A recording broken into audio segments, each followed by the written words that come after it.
राधा स्वामी जी।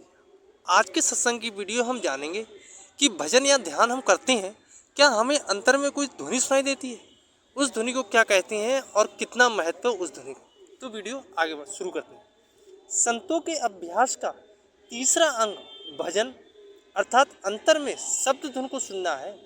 मन और आत्मा जब सुमरन के द्वारा सिमटकर आंखों के केंद्र पर आते हैं तथा ध्यान के द्वारा यहाँ ठहरते हैं, तब वे इस स्थान पर शब्द के संपर्क में आते हैं। शब्द या नाम धुन हर मनुष्य के अंदर लगातार हो रही है, परंतु उसका ख्याल बाहर दुनिया में लगा रहता है, इसलिए वह सुनाई नहीं देती। जब अभ्यासी आंखों के केंद्र पर पहुंचता है तो वह शब्द के सीधे संपर्क में आता है तथा शब्द से जुड़कर आंतरिक मंडलों में होते हुए शब्द के स्रोत परमात्मा तक पहुंच जाता है।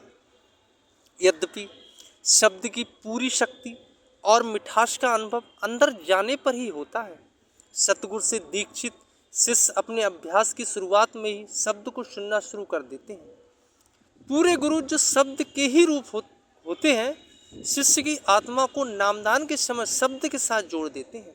कबीर कहते हैं कि सतगुरु ने मुझ पर अपार कृपा करके ऐसा अमर शब्द प्रदान किया है, जिसके फलस्वरूप मैं अंतर के शीतल और सुखमय लोकों में पवित्र आत्म रूप में आनंद ले रहा हूँ।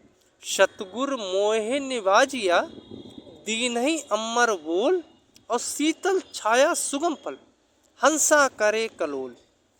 संतों द्वारा बताए गए रूहानी अभ्यास का खास उद्देश्य शिष्य को अंतर में शब्द की आवाज़ और रोशनी के साथ जोड़ना है। सतगुरु द्वारा दी गई दीक्षा का यह सबसे जरूरी अंग है। कबीर कहते हैं, गुरु तो ऐसा चाहिए देव शब्द लखाए। सुमरन और ध्यान की पूर्णता पर आत्मा शब्द के सीधे संपर्क में आती है। शब्द के मिठास और प्रकाश का आनंद केवल अनुभव की चीज है। भीका साहेब के शब्दों में, शब्द प्रकाश दियो गुरदान, देखद सुनत नैन बिन कान, और जाको सुख सोई जानत जान, हरिरस मधुर कियो जिन जान। सहजे ही धुन होत है, सहजे ही धुन होत है, हरदम सहजे ही धुन होत है, हरदम घटके माय, और सुरत शब्द मेला भया, मुख की हाजत नाय। अभ्यास की गुण अवस्था में मन और तन स्थिर हो जाते हैं। सुरत शब्द की धुन में और निरत उसके प्रकाश में लीन हो जाती है। कबीर कहते हैं कि इस एक क्षण के आनंद की बराबरी युगों तक स्वर्गों के निवास का सुख नहीं कर सकता। तन स्थिर मन थिर बचन थिर, सुरत निरत थिर होए, और कहे कबीर इस पलक को कल्प न पावे कोई।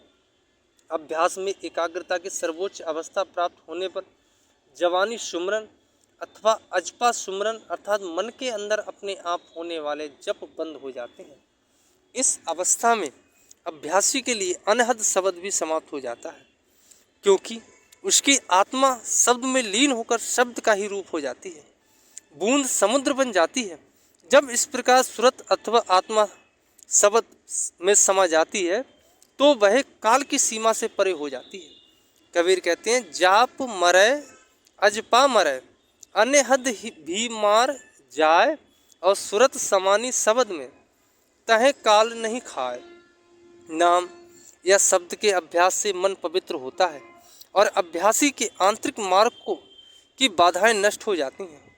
शब्द के अभ्यास से संचित कर्मों का विशाल ढेर, जो कि जन्मांतरों से त्रिकुटी में जमा हो रहा है, भस्म हो जाता है।